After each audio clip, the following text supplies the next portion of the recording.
Bienvenue dans cette 5e et dernière vidéo au Japon où je vous parle de mon stage et de mes aventures. Je me trouve actuellement dans un des showrooms. Je sais pas si je vous l'ai déjà montré en vidéo. Ici, il y a plein de pièces qui ont été retravaillées par Howa avec de l'usure artificielle. Il y a également des maillots du Japon qui se baladent. Des pièces vintage comme on peut voir. Des pièces non vintage. Pour restituer un peu, on est le 17, il est 9h donc mon travail commence dans 1 minute. On est mercredi, il me reste 1 semaine et demie de stage. J'ai pas mal de taf. Là en ce moment je travaille sur ça. Je vais vous montrer. J'ai fait un TikTok là-dessus. C'est un jean inspiration de la marque Capital. Je voulais un résultat vraiment détruit. Donc dans un premier temps, j'ai passé le jean de base de Stonewash. Ça c'est un jean que j'ai fait à Odate pendant mon stage aussi, qui était tout neuf à la base et qui est passé au Stonewash. Ensuite, je l'ai endommagé avec la Dremel un petit peu partout. J'ai cousu des patchs au-dessus avec du layering. J'ai endommagé pour qu'on voit le tissu qui est en dessous, etc. Là, je suis en train de réaliser du sashiko partout. Le sashiko, c'est cette broderie japonaise pour renforcer. Ça, c'est le travail qui va être le plus long parce qu'il faut le faire entièrement sur le pantalon. Et je vais essayer de varier un petit peu les styles. Sur cette jambe-là, je fais un truc pas mal écarté comme ça. J'ai d'autres idées. Autour des poches, là-bas, il y a moyen de faire des motifs sympas un peu partout. Même dans le dos. Je sais pas si je vais porter ça. Mais ça peut être un bon projet à ajouter dans mon portfolio et à documenter parce que c'est quand même assez atypique. Ensuite, comme autre projet, j'ai quoi? Là, j'ai d'autres jeans que j'ai fait à Odate aussi. Donc ça, c'est tous les mêmes. C'est sur la base du Momotaro. Ceux-là, ils ont été modifiés différemment. Là, on peut voir que c'est du laser qui a été fait. Laser et Stonewash. Là, j'en ai un troisième. Pareil, laser et Stonewash, mais ça, c'est un peu plus naturel. On a là les plis horizontaux, le fading au niveau des genoux. Alors que lui, il est un peu plus artistique. Donc là, il y en a 3 des pantalons. Je crois que j'en ai 2 dans cette boîte. J'en ai 1 ou 2 dans cette boîte que je vais garder en raw, en brut, que j'aime bien. C'est ma taille. Là, j'en ai un autre. Je tente autre chose. Ça, j'aimerais bien le bleach un max pour obtenir une couleur vraiment claire. Un peu comme ce qu'on peut voir là. Tout là, clair et jaune. Donc après, il va subir encore pas mal de traitements, celui-là. Et un autre projet que j'ai à côté, c'est de faire un petit short. J'ai récupéré de la toile kaki. Ça, c'est issu d'une collection suprême. Donc c'est du bon tissu et j'en avais pas assez pour faire la ceinture. Enfin, j'avais pas assez de longueur parce que c'est des chutes. Donc j'ai pris du tissu blanc et puis j'avais vu aussi sur Instagram une inspiration avec le yoke en blanc et le pocket shield en blanc aussi. Donc je me suis dit pourquoi pas tester aujourd'hui, ça serait sympa. Et celui-là, il est dans une taille plutôt petite. Enfin, il n'est pas pour moi en tout cas. Donc je vais voir, je vais peut-être le donner à quelqu'un qui travaille ici, à Huta ou Ako, on verra bien si c'est leur taille. Et là, qu'est-ce qu'on peut voir encore? Ça, c'est des cartons. Ça, c'est les cartons avec lesquels ils m'ont envoyé les 10 jeans que j'ai fait pour pas que j'allais prendre dans l'avion et que ça me coûte une valise en plus. Et il y en a un que j'ai rempli avec des trucs que j'aimerais bien emporter en France. Donc il y a un peu de tissu que Huta m'a donné. Il y a les jeans évidemment que j'ai fait, le hikori. Là, il y a des tissus espèces d'imprimés velours. Donc cette boîte là, je la remplis peu à peu.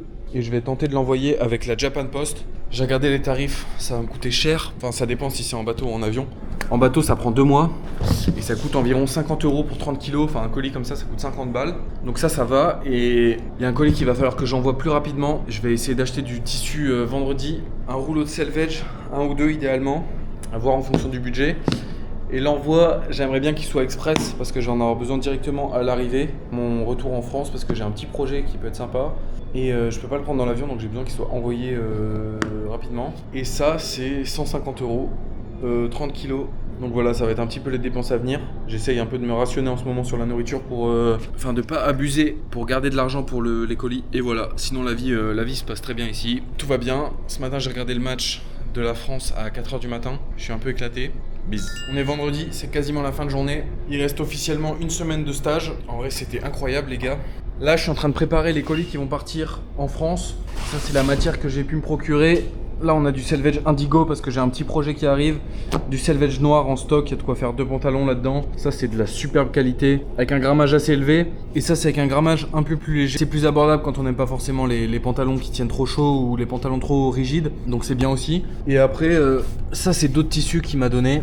On n'est pas forcément sur du selvage, mais on est quand même sur de la très bonne qualité. Et là, je vous avais montré normalement. Donc ça, c'est du denim et c'est une espèce d'impression avec un effet velours en fait. Au-dessus, il y en a du noir, du marron, du bleu marine.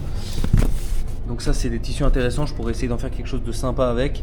Les pantalons que j'ai fait, un peu plus de jeans. Donc ça, tissé au Japon, indigo, pas selvage. Mais en soi, c'est la même qualité que ça. C'est juste la signature du selvage qui n'est pas présente.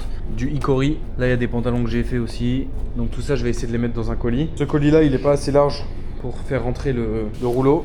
Là j'ai 2 autres cartons qui font la même taille. Je vais essayer de les bricoler. Je me dis que si je fais un nouveau pli là et un nouveau pli là, je peux en faire un pavé droit plus long, passer le selvage dedans, essayer de rentrer ça en bloc. La presse éventuellement, tout ça c'est des trucs qui pèsent trop lourd pour que je les mette dans ma valise, donc un colis c'est idéal. Avant de mettre la presse à l'intérieur, il faut que je finisse ce pantalon là, mettre les rivets et mettre les boutons. Ça c'est du fil que j'ai acheté aujourd'hui. Pour la surjeteuse, c'est du fil d'une très bonne qualité. Ça m'a coûté quand même assez cher. Les 2 bobines là, on est à peu près 40 € avec le taux de change. Après des bobines comme ça, il y a 5 km, donc le temps que je les utilise, elles seront largement rentabilisées. Enfin, je pense que je peux faire une centaine de pantalons avec ça. Et c'était aussi pour rentrer en contact avec cette entreprise là, Ujio Busan, Okayama Japon, avec le numéro de téléphone, Made in Japan. C'est le même fil que j'ai utilisé à Odate. Le fil c'est très compliqué à trouver. Donc je suis rentré en contact avec le président de cette entreprise, un mec très sympathique. Il m'a donné sa petite carte. Voilà, comme ça je sais où trouver du fil jusqu'à la fin de ma vie. C'est du fil de fou et ça coûte moins cher dans tous les cas que soit ce qu'on peut trouver en France, soit ce qu'on peut trouver sur Citron Jean. C'est là où je commande en général, mais ça revient quand même assez cher avec les frais de port et avec les frais de douane. Je voulais acheter un grand rouleau de 50 mètres. Malheureusement, c'est très dur de le trouver. Il n'y en a pas en stock. Le gars, il m'a dit ça prend 3 ans à peu près. Entre le temps où je passe ma commande et le temps où je reçois mon rouleau, il se passe 3 ans. Il m'a fait quand même des petites fiches comme ça. Donc l'entreprise, c'est Half Textile.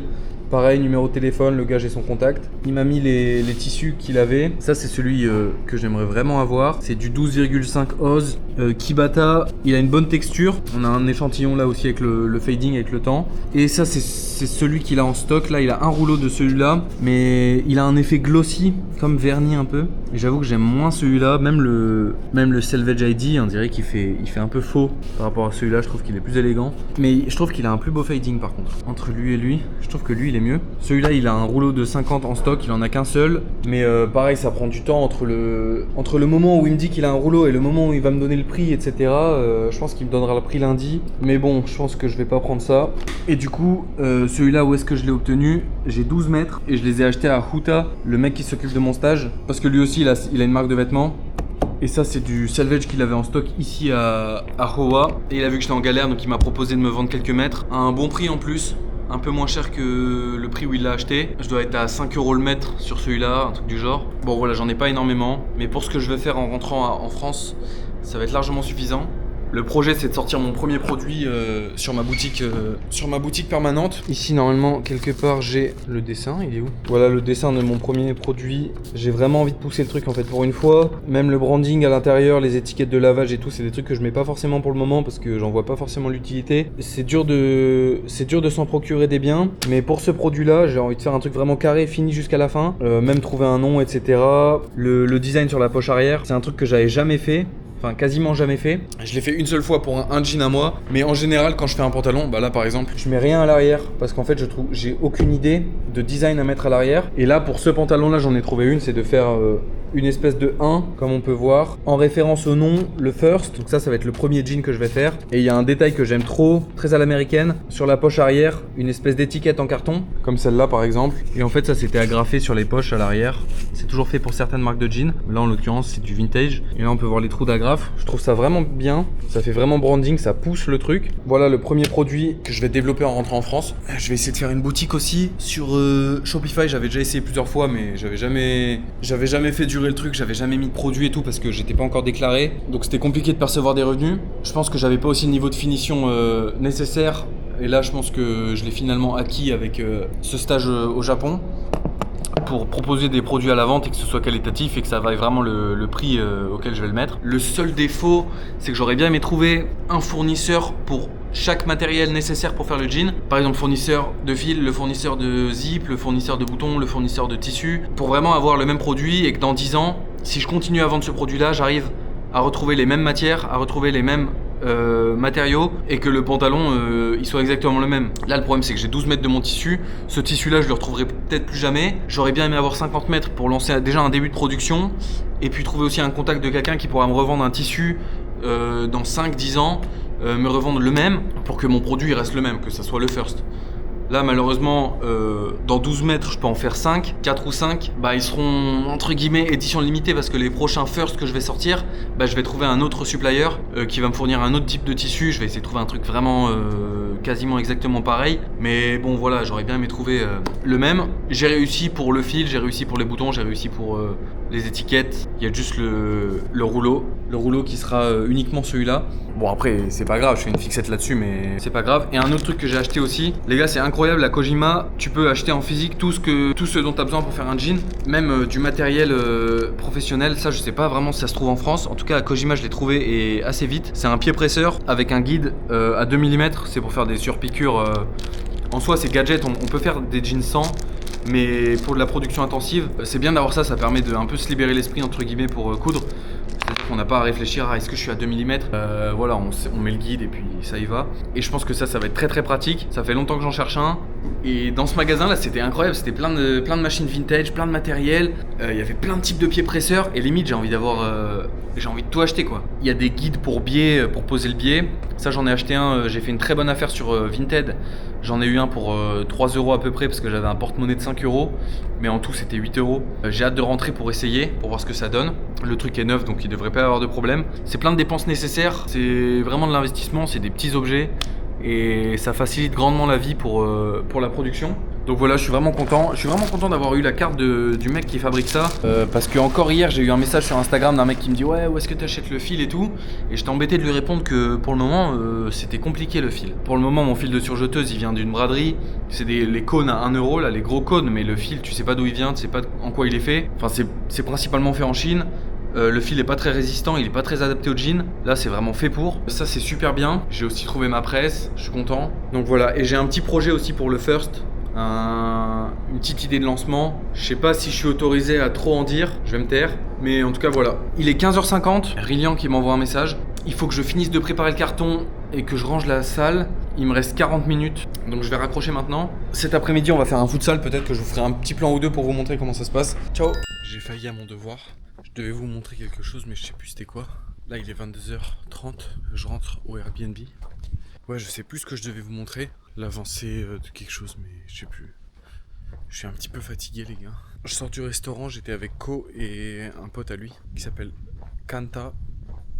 K-A-N-T-A. C'était trop bien. On a fait du... Ah oui je devais vous montrer la salle de futsal. J'ai pas eu l'occasion de sortir la caméra. La caméra était dans le sac et le sac était dans la voiture. Et j'ai pas pris ça pour jouer au foot. Enfin, j'ai oublié tout simplement.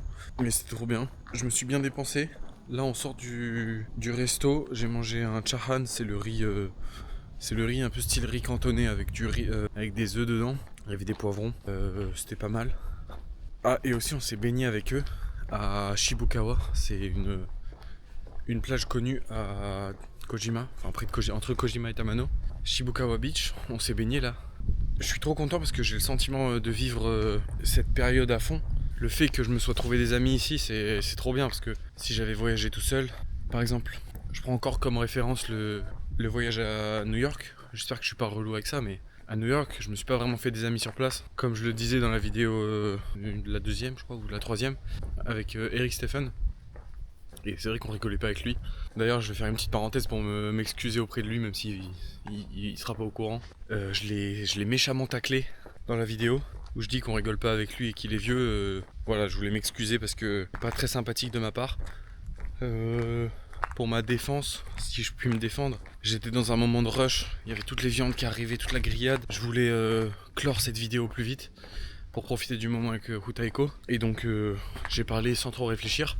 Je suis arrivé là, je vais faire une petite pause pour terminer. Ouais, donc je suis content de m'être trouvé des amis ici. Et que ces amis me présentent à d'autres amis. Parce que j'ai le sentiment aussi de pas vivre comme un simple touriste. Le tourist style, c'est de venir regarder sur Google Maps et faire les activités qui sont proposées. Qui ont été validés par d'autres touristes. J'ai le sentiment que ça peut être une aventure un peu biaisée, pas le vrai côté du pays qu'on visite, ou en tout cas moins que si on est avec des locaux. Et là, être avec des locaux, c'est trop bien parce qu'on fait vraiment des activités que eux ils font tous les jours. On visite les trucs qu'ils connaissent. Il n'y a pas de strass et paillettes quoi. C'est leur vraie vie à eux et c'est trop bien d'être imprégné là-dedans. Et donc ouais, on s'est baigné là à Shibukawa. Après ça c'était mon idée. C'est peut-être aussi un peu à cause de mon oncle qui qui nous emmène nous baigner quand il fait noir et froid. Mimétisme. Mais en tout cas, c'était trop bien. C'est des moments inoubliables qui me font penser que je vis vraiment ce voyage à fond. Et j'ai pas envie d'avoir de regrets et de me dire ah j'ai loupé un truc, donc j'en profite. Et demain je vais essayer demain on est samedi, j'aimerais bien essayer d'aller à Kojima à pied, de Tamano. En voiture ça va assez vite, il y a une vingtaine de minutes. À pied il y a 5 heures et j'aimerais bien tenter l'expérience parce qu'ils m'ont dit que c'était impossible. Et je vais voir, ça va dépendre de la météo parce qu'apparemment demain il pleut. S'il pleut trop fort je pense que je vais pas avoir le courage. S'il pleut pas trop ou là il pleut vraiment des fines gouttelettes, je pense que je vais tenter l'expérience de faire une petite randonnée. Après 5 heures c'est pas non plus insurmontable, hein. C'est pas 24 heures de marche. Mais voilà, on verra bien demain. Voilà, le lendemain, je suis en direction de Kojima à pied. J'ai regardé l'itinéraire, c'est assez simple. Il faut longer la mer, il y a 5 heures. Voilà. Je suis préparé mentalement. Les oiseaux et les papillons volent autour de moi. Confiant, ravito régulier. Et puis voilà. Hein. On va profiter de ces derniers moments au Japon avec l'architecture et les bâtiments atypiques. Faut s'imprégner. Bon courage à moi. On a la brume sur les montagnes comme ça, c'est magnifique. Là, une petite école. On n'oublie pas de s'hydrater. J'ai super chaud, c'est pas de la pluie, c'est de la sueur les gars. Ça fait même pas 1 heure que je marche. Et je suis déjà dans cet état. Heureusement que j'ai pris un t-shirt de rechange. Voilà, on admire le paysage et on continue tranquillement. Un pas man. Et voilà, Shibukawa Beach. Là-bas, il y a des courageux qui jouent au volley. Dans le sable, ça doit pas être très agréable là en ce moment. Il y en a qui sont sur un petit bateau là-bas. Et là on a une magnifique maison. Je sais pas qui habite là-dedans mais franchement la vie de rêve. On n'a pas une belle vue dégagée. Quoique on voit un peu les montagnes là-bas mais toute l'année ça doit être agréable quand même de vivre ici. Là-bas on a le Nico Nico Iwa, c'est le Smiling Rock. C'est une espèce de gros caillou qui a un visage. C'est là-haut dans les cailloux. Je suis allé 2 fois, franchement c'est pas mal, on a une vue incroyable. La montée elle est épuisante. Il faut monter tout ça, faire le tour de la montagne et arriver là-bas, il y a 1 heure de montée. C'est ce que j'ai fait la fois dernière. Je vais continuer là-bas le long de la mer pour arriver à Kojima dans 2 heures j'espère. Ça serait bien. Là je fais une petite pause, j'ai un peu mal partout. J'ai une bouteille d'eau et j'ai pris des bonbons comme ça que j'avais pris la fois dernière déjà. Là c'est un autre goût, on verra bien. Il y a de la mâche, il y a du sucre. Je pense que ça peut être pas mal pour tromper mon corps et tenir un peu plus longtemps. L'avantage au Japon c'est que sur les routes il y a énormément de J-Hunk. J-Hunk pour rappel c'est les distributeurs automatiques et dans tous les distributeurs il y a de l'eau, ça coûte 100 yens à peu près. Voilà ça fait 70 centimes la bouteille. Donc on peut assez régulièrement boire. Donc voilà je vais faire ma petite pause et après je vais continuer. Là-bas il y a un poisson qui vient de sauter, je sais pas si on les voit à la caméra. 3. Je vais essayer d'en capturer un pour vous montrer. Enfin capturer en vidéo, hein, pas capturer dans la vraie vie. En tout cas on se rapproche un petit peu de Kojima. Là-bas les 3 bâtiments qu'on voit, le premier c'est la maison de Huta. Aujourd'hui c'est pas lui que je vais voir, je vais chez Ko. Je connais pas son adresse mais je vais essayer de trouver. Voilà en tout cas la mer. Il y a un petit peu de vent, c'est agréable, il fait pas froid, il fait bon. C'est quand même lourd, humide et chaud. Je suis en sueur. Heureusement que j'ai prévu un deuxième t-shirt. Et voilà. Je commence un petit peu à avoir mal partout. Heureusement qu'on touche au but.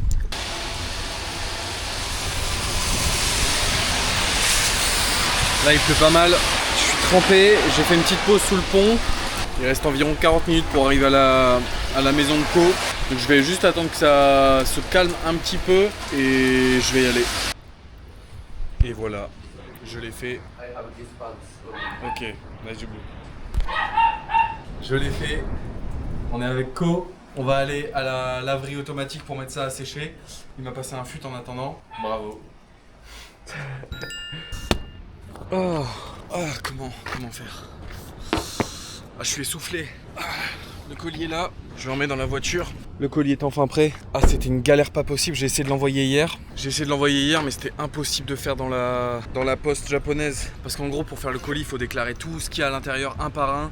Il faut mettre des codes HS, c'est des codes spécifiques pour le dédouanement et tout, enfin c'est très compliqué. Et hier je suis allé avec Ko mais il était pressé. J'avais pas envie de l'embêter, ça se voit qu'il en avait un peu marre. Il pensait que ça irait vite. Je lui avais demandé au préalable est-ce qu'il faut que je remplisse des trucs chez moi, histoire qu'on arrive et que... Enfin, je savais qu'il fallait remplir sur internet ce qu'il y avait à l'intérieur du colis. Il m'a dit non, on verra sur place. Au final j'aurais pas dû l'écouter, j'aurais dû le faire direct sur le site. Du coup j'ai pas pu l'envoyer lundi hier à cause de mon téléphone et tout, la 5G, comme j'ai une eSIM japonaise. Enfin une eSIM au Japon, la connexion elle est plus lente que... Enfin bref, je sais pas. Là, je viens de faire la déclaration tranquillement dans la voiture sur mon ordinateur, ça a été beaucoup mieux. Ça va me coûter, je crois, 180 € de l'envoyer par avion. Il faut que ça parte en une semaine. Dans une semaine, je suis à la maison. Il faut que le colis, il arrive à peu près en même temps que moi. Il va arriver en retard. J'aurais bien aimé l'envoyer plus tôt. Parce qu'à l'intérieur, comme vous le savez, il y a le selvage qui va me servir directement dès que j'arrive en France. Je reste un court laps de temps en France, donc j'aurais bien aimé optimiser mon temps mieux que ça pour pouvoir faire 4 pantalons pour le projet spécial. Ça va être serré, mais je vais m'organiser, j'ai des trucs à faire en attendant. Donc normalement, dans une semaine, il est à la maison pour 180 €, j'espère. Et moi, je suis dans 6 jours à la maison, 5 ou 6 jours à la maison. Donc voilà, je l'envoie ce soir. On est jeudi les gars, demain c'est le dernier jour. Le pantalon que j'étais en train de faire en sashiko, il est parti en processing plus intensif, il est parti en stonewash, en overdye, etc. Tous les processings qui nécessitent des produits chimiques et du séchage, etc.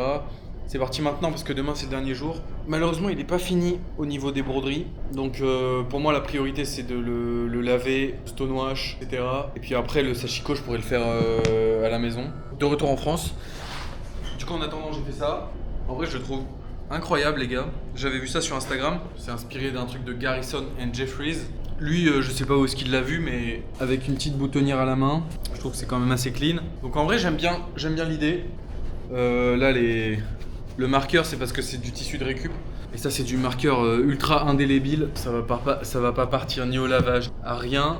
Donc cet essai là je sais pas si je vais le récupérer en France. Honnêtement je pense pas. Je vais voir avec Huta Eco s'il y en a un à qui ça va assez bien, je pourrais lui donner. Ensuite regardez ce qu'ils m'ont offert pour mon départ. Je sais pas si ça va être en miroir avec la caméra. C'est un morceau de selvage qui est passé au laser. Là il y a une photo de moi quand j'ai dégommé 40 assiettes au Rolling Sushi. FM Made Studio for Real Kun. Ça c'est la marque de Huta, ma marque et le surnom de Ko. Là c'est le Koi King. Ça c'est Hahaha. Là il y a une photo de nous trois. On est en train de manger, je sais plus où est-ce que c'était. Et en fond on a le Smile Rock. C'est un endroit entre Kojima et Tamano où il y a un caillou qui semble sourire. Donc voilà, j'ai ce petit truc là, je vais le mettre dans mon atelier, ça fait plaisir. Et ensuite demain je vais préparer le deuxième colis qui va partir en bateau. Là j'ai commencé à mettre déjà tout ce qui va partir dedans, donc des pantalons, je peux pas mettre dans la valise. Là il y a un peu des chutes de tissu, il y a d'autres pantalons ici. Et donc tout ça, ça partira en bateau. Bon là concrètement j'ai fini ma journée, il est 15h41 et je pars dans une petite heure. Et je vais en profiter pour répondre à vos questions, toutes les questions que vous m'avez posées sur le stage YouTube. Première question, c'était sur ma première vidéo dans laquelle je dis qu'avec des personnes que j'ai rencontrées là-bas, des jeunes, on est parti manger une pizza. J'ai une question de Indaoud qui me dit: quand tu dis qu'ils t'ont invité à manger une pizza, c'est eux qui ont payé? Non, cette fois-ci là, c'est moi qui avais payé. C'est quand même assez cher en plus parce que la pizza c'est un peu exotique pour eux. Donc ils hésitent pas à mettre le prix. J'ai payé 2000 yens pour une pizza. Ça fait à peu près 10-12 €. Donc en vrai ça va, c'était quand même assez bon. Mais c'est plus cher par exemple que des sushis. Comment est l'hospitalité japonaise? Bah les japonais ils sont très très accueillants. Surtout quand je me pointe avec mon maillot du Japon. Ils veulent que j'ai des bons souvenirs du Japon. Parfois ils refusent que je paye au restaurant. Franchement c'est trop bien. Question de Benoît: les occidentaux qui sont à Tamano viennent pour les jeans? Non, à Tamano, les touristes ils viennent pas pour les jeans. Ils viennent pour visiter l'archipel, etc. Toutes les petites îles, un coin quand même pas mal touristique. Ils viennent pas pour le jean. Faudrait faire une vidéo sur les voitures, surtout les kicars. J'aurais plus le temps de faire une vidéo sur les voitures, j'en ai pas croisé énormément. Je sais qu'au Japon la culture voiture elle est très très forte. Surtout tout ce qui est customisé, etc. Les voitures japonaises avec les LED en dessous, rabaissées, les roues qui sont penchées. J'en ai pas vu énormément. Et les kicars, j'ai pas creusé plus que ça, mais les kicars il me semble que c'est les voitures qui sont cubiques. Je sais que pour reconnaître une kicar on regarde la plaque d'immatriculation et quand elle est jaune c'en est une. Ça j'avais demandé à Huta, mais sinon je saurais pas en dire beaucoup plus. Question de Emilka: ça te rappelle la mer de Quimplage? Ça me rappelle pas trop la mer de Quimplage parce que la mer en France elle est quand même très très spécifique. On a des très grandes plages, il faut marcher 10 minutes pour atteindre l'eau. En plus la mer de Quimplage on n'y va jamais quand il fait beau, on y va que quand il pleut, quand il fait noir. Avis à bon entendeur. La mer elle me fait plus penser à la mer en Pologne, à Kuźnica. Commentaire de Romain: à combien s'est élevé l'addition du restaurant? J'imagine que tu parles du yakiniku, c'est le restaurant avec le grill au milieu sur la table. On n'a pas abusé, on a pris de la bonne viande mais on n'en a pas trop mangé. Et l'addition, il me semble que c'était dans les 150 euros. Pas beaucoup de questions sur ma vidéo à Tokyo, mais il y a quand même des commentaires qui me font très chaud au cœur. Je vois que vous avez très apprécié cette vidéo là et ça me fait vraiment plaisir parce que j'ai adoré que ce soit la tournée, visiter Tokyo et faire le montage ensuite. J'étais dans un état quand même assez critique, on va dire. J'étais très fatigué avec 70 000 pas sur 2 jours et quasiment pas de sommeil. Une première nuit en bus, une deuxième nuit de 4 heures et une troisième nuit en bus. Additionné à 70 000 pas, c'était compliqué. Je vais passer aux commentaires que j'ai sur Instagram. Là, les commentaires, c'était souvent les mêmes. Zach qui me dit j'aimerais faire un stage dans le même style. Est-ce que tu peux m'expliquer comment faire? J'ai donné beaucoup d'infos sur ce stage, sur les différents réseaux sociaux. Sur YouTube, j'explique comment je fais. Sur Instagram, j'explique aussi. J'ai un peu du mal avec tous ces commentaires-là qui me demandent comment je fais, comment... est-ce que je peux donner des contacts, etc. Parce que souvent c'est des gens qui regardent quelques secondes de la vidéo, qui ont du mal à chercher plus loin. Pour répondre à la question, j'ai fait un salon qui m'avait été conseillé par ma mère. Ensuite j'ai créé un bon dossier, j'ai beaucoup travaillé sur la présentation de mes projets. J'ai passé des heures et des heures à coudre. À un moment donné tout ça j'ai su le présenter. Ça demande aussi du courage d'aller parler à des gens qui parlent pas forcément la même langue que toi. Que ce soit quand j'ai appelé Eric Stephen pour faire un stage, bah ouais c'était stressant parce que j'ai sorti mon accent anglais miteux à minuit dans ma chambre pour avoir ce stage. J'ai essuyé des refus avant lui, j'en ai essuyé après lui. Lui, il a bien voulu de moi. Ça a été un premier pas dans mon dossier. Et ensuite, quand je suis parti à Milan me présenter devant une nouvelle entreprise, bah encore une fois, j'ai sorti mon anglais. Encore une fois, j'ai montré mon travail. J'ai montré que j'avais fait un stage, que j'étais déterminé, etc. Et que le jean, c'était vraiment ma passion. Donc, à mon avis, ça va plus loin que demander un contact. Même si je donnais à chacun le contact de cette entreprise ou le contact de quelqu'un qui pourrait les prendre, bah à un moment, cette personne-là, elle va demander qu'est-ce que tu es capable de faire. Si tu sais pas présenter ton travail ou si ton travail il est pas au niveau des attentes de la personne, bah ça va tout simplement pas marcher. Donc pour répondre une bonne fois pour toutes à cette question comment j'ai eu ce stage, bah ça a demandé du travail et de la recherche et un bon dossier. Et sachez que c'est vraiment pas du tout impossible. Je veux dire, si on est déterminé, c'est un peu la phrase basique aussi de toutes les conseillères d'orientation, faut être déterminé, mais c'est vrai, à un moment, si tu montres que t'es déterminé, et puis si t'es vraiment déterminé, si c'est vraiment ta passion, ça vient naturellement. Moi je me rends compte que c'est de plus en plus naturel avec moi et que limite ça se ressent quoi. Et c'est ça le plus important. Il dure combien de temps ton stage? C'était 7 semaines. 8 c'est le seuil minimum pour être payé. Et moi c'était un peu spécial parce que l'entreprise dans laquelle je suis, elle possède plusieurs sites. Il y a un site de processing qui est ici à Tamano. Il y a un site de confection qui est dans le nord du Japon à Odate. Et moi en gros mon stage il était divisé. J'ai passé 2 semaines à Tamano en premier. J'ai passé 2 semaines à Odate ensuite. Et là je viens de finir mon stage 3 semaines encore à Tamano. Et franchement c'était incroyable. Encore quelqu'un qui me demande comment j'ai trouvé un stage. Là on a quelqu'un qui me dit t'as pas les yeux en face des trous. Suite à ma vidéo sur l'ourlet, dans laquelle je fais un ourlet un peu différent. Au lieu d'avoir un ourlet droit, je me suis dit que ça serait cool, j'avais vu ça aussi sur Instagram, de partir d'en bas, remonter en arc de cercle, faire le tour et redescendre en arc de cercle. Bon là il y a quelqu'un qui m'a dit que j'avais pas les yeux en face des trous. Je pense qu'il a pas compris le but de la vidéo. Ça fait combien de jours que tu es en stage? Bah malheureusement j'y ai pas répondu, c'était il y a 2 semaines donc ça faisait 5 semaines. Sinon ça fait toujours plaisir de voir tes vidéos passer dans mon feed. Bah les gars ça me fait vraiment chaud au cœur, ça m'encourage vraiment à faire des vidéos pour vous. Avec toutes les machines industrielles, ça te prend combien de temps en tout de faire un pantalon? J'avais chronométré une fois mais j'avais chronométré à l'époque. Ça m'avait pris environ 4 heures de la découpe à la finalisation du pantalon. Et déjà c'était il y a quelques années donc j'ai gagné en efficacité et en automatisme sur certaines étapes. Aussi c'était avec une machine familiale qui était pas très performante et parfois j'avais besoin de changer l'aiguille, parfois j'avais besoin de changer de fil, etc. Et aujourd'hui je pense qu'avec une piqueuse plate industrielle et une surjeteuse, ça me prendra environ 3 heures. Mais on gagne énormément de temps avec des machines adaptées à chaque étape si elles sont déjà enfilées. En fait, rien qu'avoir une ceintureuse, ça peut faire gagner facilement 10 à 15 minutes. Pour avoir une ceinture comme ça, dans un premier temps, je la découpe. Mais ça, l'étape, elle est la même que j'ai une ceintureuse ou pas. Ensuite, je dois la repasser en bas, en haut et ensuite la plier en deux. Là, je parle pour une piqueuse plate. Ensuite, il faut faire une première couture de maintien, rabattre une deuxième couture et ensuite faire une surpiqûre au-dessus. Alors que si on a une ceintureuse, il n'y a même pas besoin de préformer la ceinture, juste on la découpe, on installe, ça fait toutes les coutures en même temps et puis au final installer ça prend 30 secondes à 1 minute. Donc on économise facilement 10-15 minutes. Pareil à l'arrière, les coutures doubles, il y a une machine spécifique dont je vous ai déjà parlé et qui permet de faire ça en une seule fois alors que là je dois passer 3 fois au même endroit. Concrètement, si on sait s'en servir, on divise le temps par 3. Si on sait pas s'en servir, on va devoir découdre et ça va revenir au même.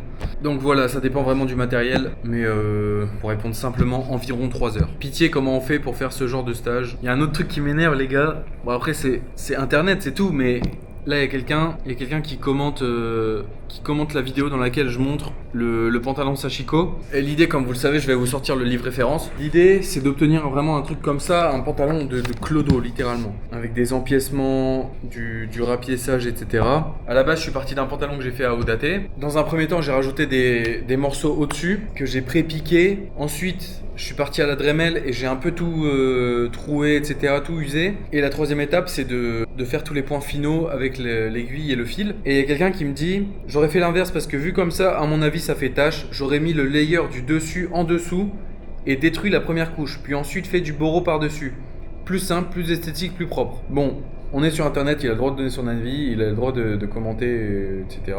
Il n'y a pas de problème, surtout que ça m'aide au référencement. Et moi je lui réponds, fais donc mon ami. Pour lui dire un peu, voilà, occupe-toi de tes affaires. Enfin, je veux dire, moi je fais comme ça, c'est tout, je fais comme ça. D'autant plus qu'on rejoint le problème d'avant, c'est quelqu'un qui s'est pas intéressé plus que ça, parce que vraiment 3 vidéos en dessous, je montre un pantalon qui est exactement comme il le décrit. Donc moi je voulais passer à autre chose, je voulais faire un autre style. Au lieu de mettre les couches de réparation en dessous et de trouer le dessus pour que ça ressorte, moi je voulais faire l'inverse cette fois-ci, comme mon foutu livre. Je voulais plaquer au-dessus, trouer, enfin bref, vous avez compris. Donc je lui réponds, fais donc mon ami, parce que ce mec-là a une marque de vêtements.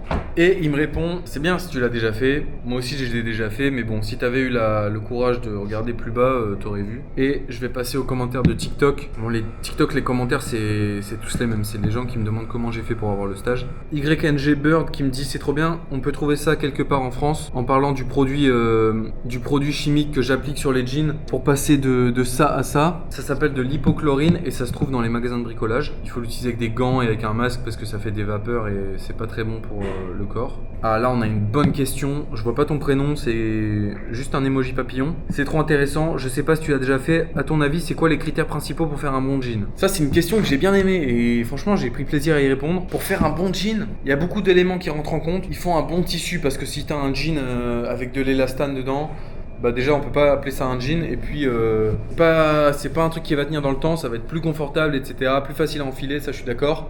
Mais ça va pas être un bon jean selon moi. Deuxième truc, c'est le patron. Si t'as un patron de merde, ben le pantalon il va pas avoir une bonne gueule, il va mal tomber. Moi j'ai travaillé pendant longtemps avec des patrons qui étaient franchement pas top. Puis ensuite j'ai investi dans un e-book sur le patronage du jean, vraiment comme à l'époque à l'américaine. Et franchement pour le moment c'est un des meilleurs investissements que j'ai pu faire parce que l'e-book il me permet de faire des pantalons sur mesure, il me permet de faire des pantalons en prêt-à-porter. Ça va assez vite, je rentre les mesures dans un tableau, il me sort les mesures du patron à plat, je les retrace, etc.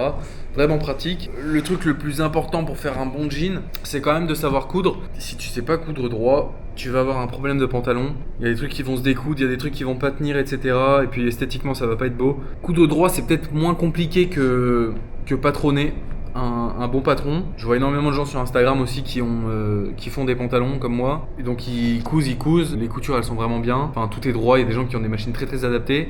Et à la fin ils essayent le pantalon et ça va pas du tout. Au niveau de l'entrejambe il y a trop de matière. Le devant il repart sur l'arrière. Il y a plein de petits éléments comme ça qui vont pas trop. Donc voilà, j'espère que j'ai répondu à ta question. Comment on fait pour bosser dans un endroit pareil? On a Yaya qui me dit, c'est tellement la hesse que maintenant on fait des stage couture en usine en mode exploitation Zermatt. Pour ceux qui savent pas, la hesse ça veut dire la misère, ça veut dire qu'on n'a pas d'argent. Donc ils considèrent que j'ai pas d'argent et que je fais un stage couture en usine. Écoute Yaya, j'ai pas été rémunéré pendant ce stage et c'est un pantalon que j'ai fait pour moi. Donc moi je trouve que c'est quand même assez avantageux. Déjà de savoir faire ses propres pantalons, d'aller au Japon pour les faire. Si toi tu trouves que c'est de l'exploitation, moi franchement j'ai adoré. Genji qui me dit, est-ce que tu as le droit de faire ça alors que tu es en stage? Ouais, à Audate, la plupart du temps j'ai travaillé sur mes propres projets parce que je pouvais pas forcément intervenir dans la chaîne de production pour des commandes de grandes entreprises. Par exemple, au moment où j'y étais, il y avait une énorme commande de Neighborhood. C'est une marque de Tokyo et les marques elles ont des standards et il y a des clauses qui font que parfois elles n'autorisent que les personnes qualifiées officiellement à travailler sur leurs produits. Et puis moi j'étais évidemment là en apprentissage, j'allais pas intervenir de moi-même sur la production. Et donc pour m'occuper, ouais, j'ai fait des pantalons pour moi. Et en l'occurrence, j'y mettais les détails que je voulais sur mes pantalons. Donc oui, j'avais le droit de faire ça. Même si je tiens à préciser qu'à la fin j'ai travaillé sur la chaîne de production des pantalons Neighborhood. J'ai fait un truc minime, hein. Franchement. Ils étaient un peu à la bourre, ils avaient besoin d'aide. Mais ils m'avaient demandé de leur filer un petit coup de main avec l'installation des poches. Les poches avant, une couture qui se trouve là-dessous. Donc franchement c'était simple. C'est à la chaîne donc ça va tout seul quoi. Comment t'as trouvé ton stage? Là c'est ma vidéo sur le matelas, celle dans laquelle j'explique comment on coupe deux pantalons à la fois sur deux tissus différents. On trace sur le premier tissu, on pose sur le deuxième et on coupe les deux en même temps.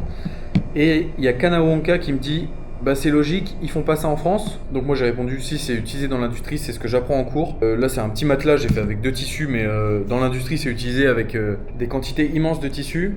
Et donc pour te répondre, si, on fait ça en France. STF UPLS, t'as fait une école de couture? Ouais, je suis en BTS MMV.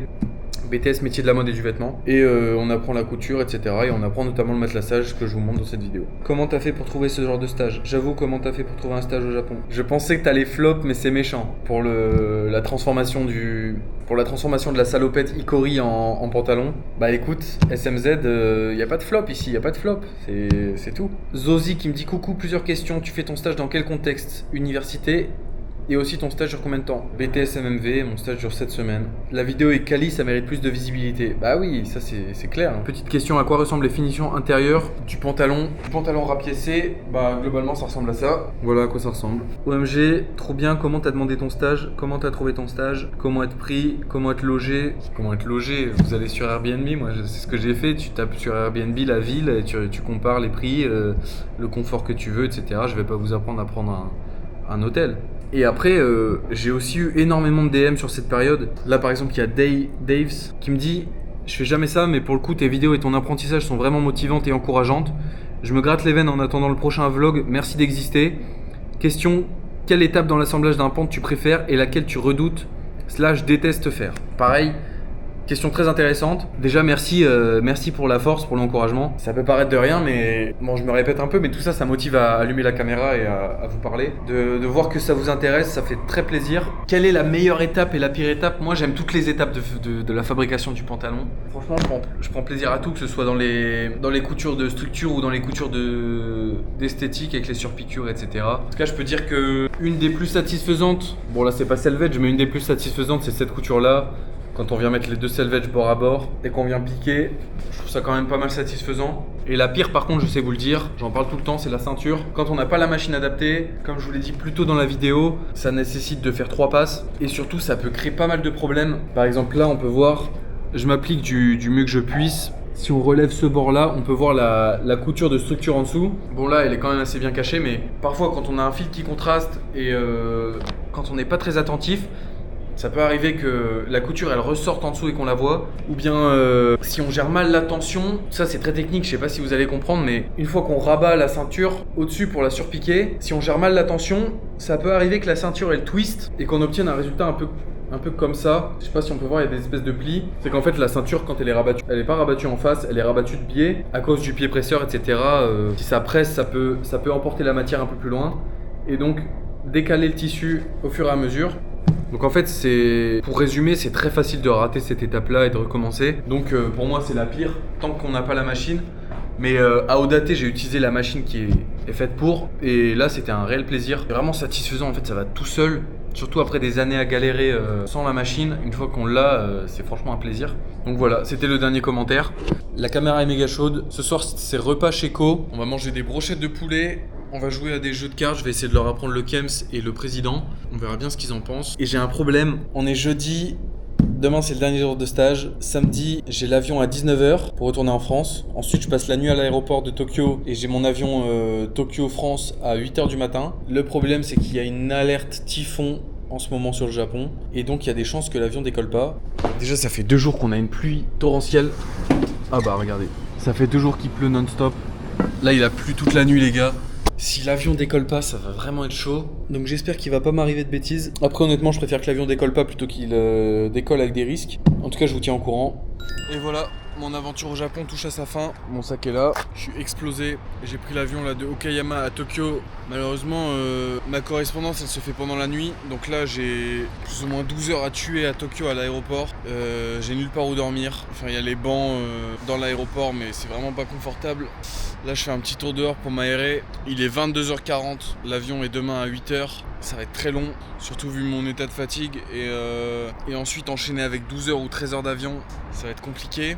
Là, il va me rester le montage de cette vidéo-là que je vais faire là du coup ce soir. Je vais essayer de la mettre en ligne comme ça.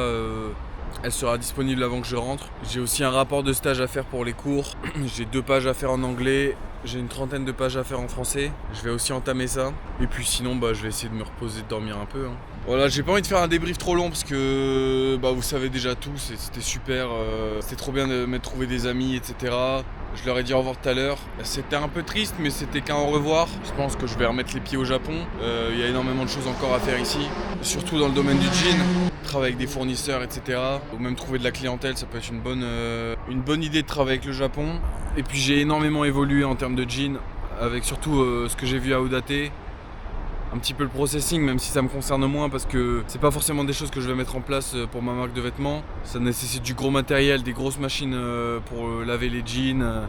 C'est rentable si on fait un gros volume, et je pense que moi je vais pas forcément en avoir l'utilité personnellement. Après c'est toujours cool à voir. Et par contre ce que j'ai vu à Odate, ça va me servir direct en rentrant. Et puis tout au long de ma carrière, ça me met en confiance pour proposer des produits très qualitatifs à ma clientèle. C'est toujours le truc qui m'a fait un peu peur d'avoir des mauvais retours, etc. Notamment avec les jeans que je mets maintenant, je veux dire, il n'y a aucun défaut dessus. On fait pas la différence avec un jean qu'on achète en boutique. Et c'est vraiment le point que je voulais atteindre avant de proposer des vêtements à la vente. Et aujourd'hui il est atteint, donc je vais pas perdre plus de temps que ça. Je pense que d'ici la rentrée, j'aurai lancé mon propre site internet. Je vais essayer de mettre quelques produits en ligne, pas forcément pour ne faire que ça pour le moment, parce que j'ai encore ma 2e année de BTS à finir. Lancer en même temps, faire des petites ventes régulières, faire de l'argent de poche que je peux réinvestir pour acheter des machines et du matériel, etc. et de la matière. Et à la fin du BTS, j'essaierai de me lancer complètement, trouver un lieu de création, avoir toutes les machines nécessaires, en tout cas une bonne partie des machines nécessaires. Voilà, la machine est vraiment lancée là. En tout cas mentalement elle est lancée. Dès que je rentre en France demain, j'ai déjà du boulot. Un projet qui m'est venu pendant le stage, que j'ai déjà commencé à travailler, que j'ai déjà commencé à montrer sur Instagram. J'ai ce petit pincement au cœur, mais je me dis qu'il faut aller de l'avant. Dans 10 jours je suis aux États-Unis. C'est la fast life pour voir encore de nouvelles choses. Et c'est que la moitié de l'année. Je vous ai promis de faire une vidéo par mois jusqu'en décembre. Là-bas il y a des sumos qui passent. Donc c'est pas parce que je quitte le Japon qu'il faut se désabonner de cette chaîne. Il y a encore des nouvelles choses à voir qui vont venir tout au long de l'année, notamment avec ce que j'évoquais précédemment, le site, les nouveaux produits, etc. Je vais essayer de tout documenter un maximum. Bon, un dernier merci à toute ma famille qui m'ont soutenu financièrement, émotionnellement, qui m'ont aidé à faire tout ça, à atteindre le point où j'en suis aujourd'hui. Toutes les personnes qui me soutiennent, même sur Instagram, des inconnus, sur les réseaux sociaux, des gens qui m'envoient des messages pour me féliciter de mon travail et de me dire de continuer, ça me donne vraiment la force. Je suis pas en état pour transmettre vraiment ce que je ressens, là je suis très très fatigué, mais je n'en pense pas moins, c'est vous qui m'aidez à continuer. Merci à toutes les personnes que j'ai rencontrées ici qui comprendront pas forcément ce message, mais merci aussi de m'avoir aidé, de m'avoir guidé pour tout ce que j'ai appris ici, et voilà.